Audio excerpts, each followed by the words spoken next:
श्री स्वामी समर्थ.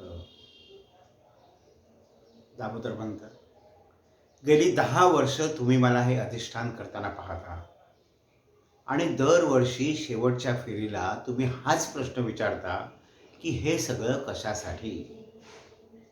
जसा तुम्ही तुमचा नियम मोडत नाही तसा मीही माझा नियम मोडत नाही.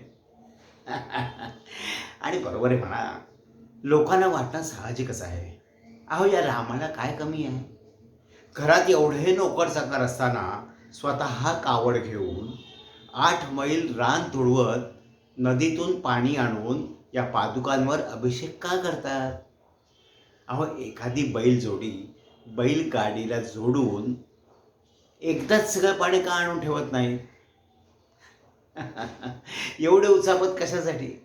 नाही, मला हेही माहिती आहे दामोदर पंत, की लोक मला वेड्यात काढतात. अहो, खुळा स्वामी भक्त म्हणतात. म्हणू देत बापडे.